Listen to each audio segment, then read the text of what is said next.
Thank you, Mr Speaker. My question is to the Minister of Finance. What reports has he received on the stability of New Zealand's financial system?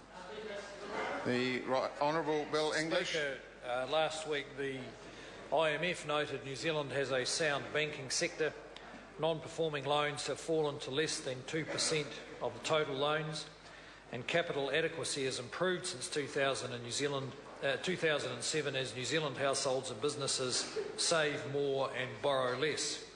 There has been strong growth in retail deposits over the last 18 months, that is deposits by New Zealanders, and that has reduced banks' reliance on wholesale funding from overseas lenders. These factors put New Zealand in a comparatively good position to weather any further banking problems. Supplementary, Honourable Dr Nick Smith. To the Minister of Finance, what steps has the government taken since late 2008 to strengthen New Zealand's financial system? Honourable Bill English. Mr Speaker, the New Zealand financial system suffered some damage both with the collapse of the finance companies and then the impact of the global financial crisis. Since then, capital market regulations have been overhauled. The Financial Markets Authority has been established. We've brought non-bank deposit takers under Reserve Bank supervision and applied minimum capital adequacy and credit rating requirements to them. The Reserve Bank has introduced new core funding ratios for banks that require them to have 70% of their funding from stable sources, and we are progressing a new legislative framework for covered bonds. The Reserve Bank has also ensured that in another financial crisis it can supply temporary liquidity to sound institutions as it did in 2008. The Honourable David Parker.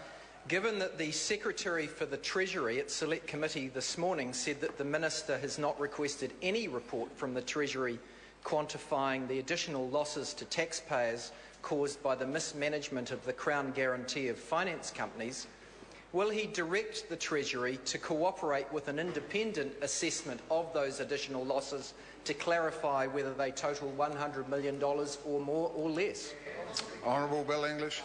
Mr Speaker, no, and I don't agree with the assertions of other political parties of those numbers.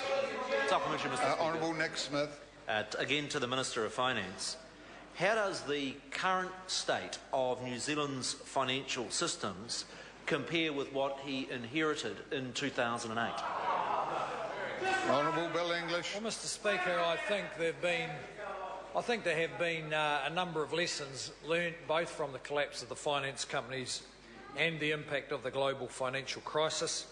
We've made sure, along with the Reserve Bank and the Treasury, that our banks and what's left of the finance companies have been stress tested, and that a number of measures have been taken which improve the resilience of the financial system. In fact, banks have almost halved their reliance on short-term funding and are reducing their reliance on overseas debt markets, which are prone to disruption. Supplementary, the Honourable David Parker. Given that the Minister does not accept my assertion that this is more or less than $100 million, what report has he received as to what is the additional loss that has been caused to taxpayers by the mismanagement of the Crown guarantee? And if he hasn't received any report, how can he deny the need for there to be an assessment? Honourable Bill English. Well, Mr Speaker, the member is under the misapprehension that, or misunderstands the point of the guarantee. The guarantee was given by his government, I might say, to enable people